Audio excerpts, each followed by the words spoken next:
Hello guys, kali ini Your Film 21 akan bawakan alur cerita mengenai Sun Wukong. Ya, pastinya nggak kalah seru dan damai juga loh tokoh yang baru ini. Film ini berjudul Si Xingji, bercerita tentang perjalanan seseorang ke barat yang juga memiliki konspirasi dengan surga. Kalau kita dengar kata konspirasi, bawaannya bikin perasaan gitu ya. Menarik nih. Sebelum mulai ceritanya, jangan lupa untuk share dan subscribe channel ini ya, biar kita semakin semangat ya guys bikin kontennya. Oke lah kalau gitu, kita langsung saja mulai ceritanya.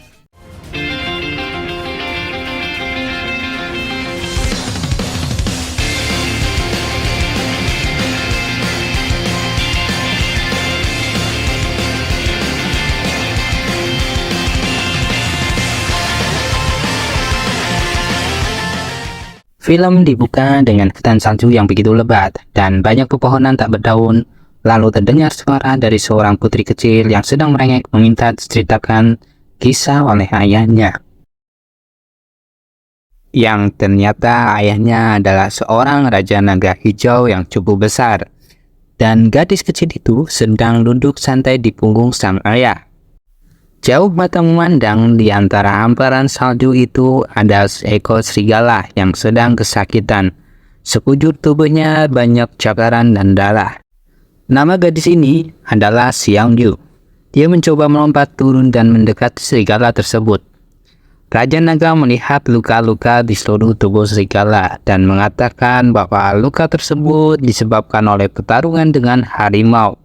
Xiang Yu lalu bertanya pada ayahnya, "Bisakah serigala tersebut disembuhkan?" Ayahnya pun menjawab, "Hidup atau mati itu ditentukan oleh sebab dan akibat. Jadi menurutnya mereka tak perlu ikut campur mengenai serigala tersebut." Tapi Xiang Yu nggak kehabisan akal. Dia pun mengatakan, bukankah mereka yang menemukannya juga termasuk dalam sebab dan akibat? Lalu setelah itu, dia pun memberikan kalung batu yang merupakan harta naga dari Gunung Tianyu. Harta naga tersebut bernama Batu Giok Xiaoyu. Dengan bantuan mantra yang dirapalkan oleh Xiang Yu, akhirnya serigala tersebut pulih kembali. Melihat serigala telah pulih kembali, Raja Naga merasa bersyukur. Ia berpikir apa itu sebab akibat dan dia juga tidak bisa menjelaskannya. Lalu sang ayah memberikan pujian kepada Xiang Yu bahwa ia telah menebarkan kebahagiaannya karena membantu sang serigala. Setelah itu Xiang Yu naik ke punggung ayahnya dan mereka kembali ke Gunung Tianyu, tempat tinggal para bangsa naga. Singkat cerita, di dalam hutan ada seorang anak laki-laki yang berlari membawa bambu runcing. Dengan semangatnya bilang akan memancing ikan besar untuk Xiang Yu. Dilihat dari kalung batu gioknya udah bisa ditebak dong siapa dia. Anak laki-laki ini adalah Bailang, serigala putih yang diselamatkan oleh Xiang Yu. Bailang bersembunyi di balik semak-semak dan memantau ikan yang ada di sungai.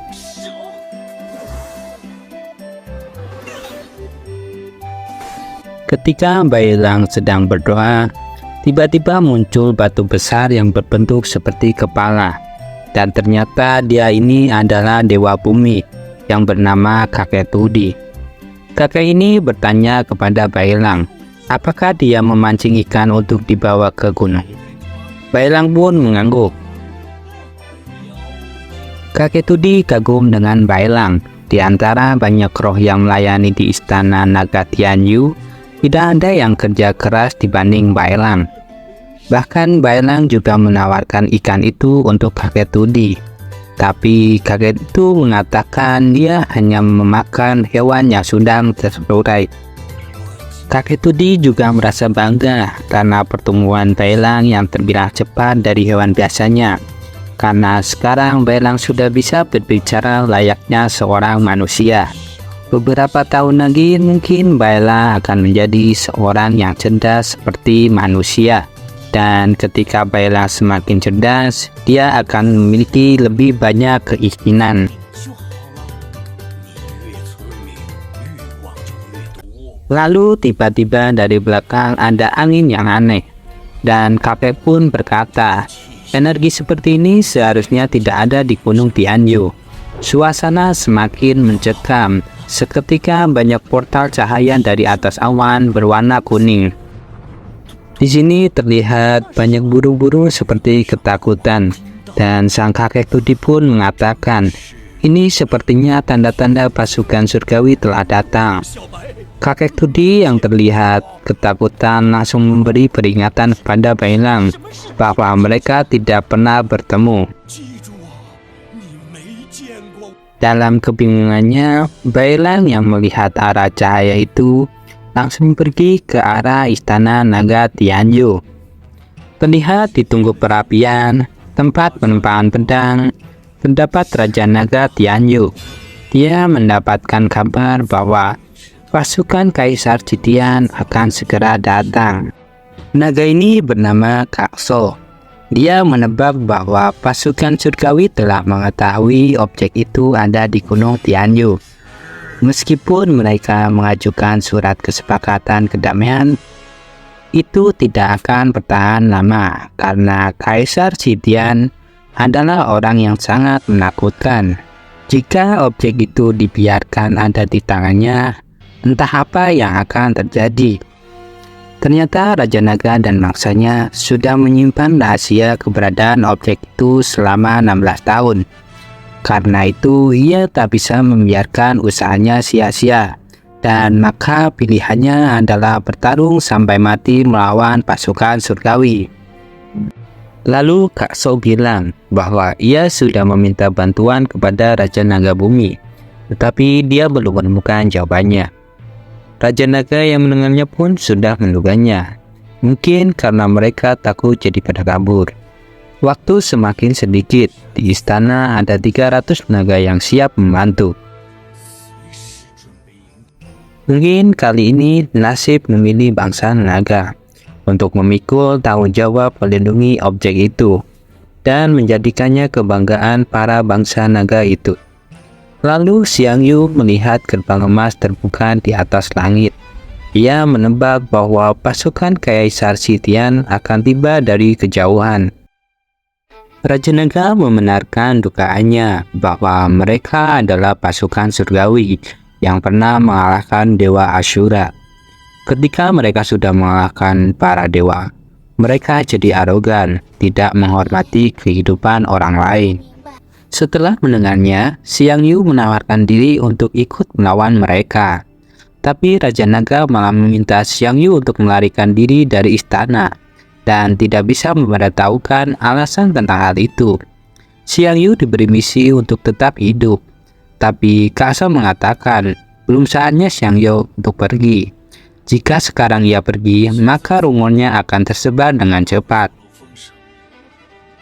Ia harus pergi ketika pertarungan telah terjadi. Tiba-tiba dari bawah, Bailang dengan tiangnya menaiki tangga membawakan ikan hasil pancingannya. Ketika melihat banyak pasukan di istana, ia sedikit bernafas lega. Mendengar suara guntur, Bailang tersadar dan menanyakan kepada Raja Naga apa yang sedang terjadi. Kenapa para ruh dan monster di perbatasan Gunung Tianyu melarikan diri? Sang raja pun menjawab bahwa para makhluk kecil itu selalu saja datang di wilayahnya pas ada bahaya di Gunung Tianyu. Karena Bailang juga termasuk bangsa makhluk kecil, maka raja menanyakan dia, apakah dia juga mau kabur seperti yang lainnya? Dengan cepat, Bailang menjawab, ia tidak akan pergi meninggalkan Xiangyu. Xiangyu pun memberitahukan pada Bailang kalau pertarungan akan segera terjadi dan menyuruhnya untuk meninggalkan istana.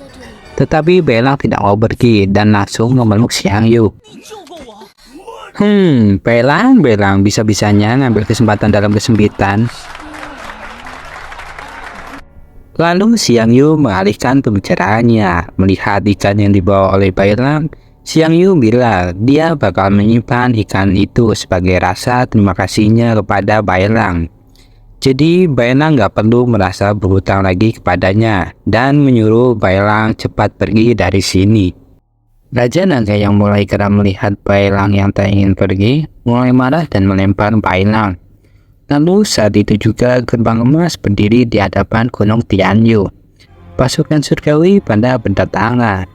Pasukan surgawi ditugaskan oleh Kaisar Sitian untuk mengambil sebuah objek sutra yang 16 tahun lalu telah dicuri dari Istana Langit dan disembunyikan di Istana Tianyu. Raja Naga Tianyu berpura-pura tak mengerti apa yang dibicarakan oleh Jenderal Langit dan malah bergulung dengan saudara ketiganya.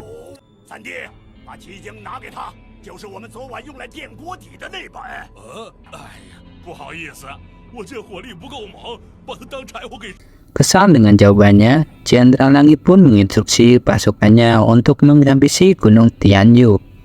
Sang Raja Naga pun memerintahkan untuk membasmi para pasukan surgawi pada para klan naga. Ada 4 orang musuh yang berusaha menangani Raja Naga. Di sini terjadi 4 lawan 1 guys. Tapi tenang saja, Raja Naga nggak bakal langsung menyerah. Dia langsung mengeluarkan jurus andalannya, yaitu Roh Naga. Ketika mereka kelabakan karena Roh Naga, Kak So dengan sikapnya langsung menyerang Hotung dengan sekali tebas. Sedangkan di wilayah Gerbang Emas, datanglah satu lagi kereta kuda dengan sosok di dalamnya bisa mengintimidasi Jenderal Langit. Dan episode pertama pun telah selesai. Bagi kalian yang suka dengan channel ini, jangan lupa untuk share, subscribe, dan bunyikan loncengnya agar tak ketinggalan update terbaru dari kami. Dan sampai jumpa di episode selanjutnya.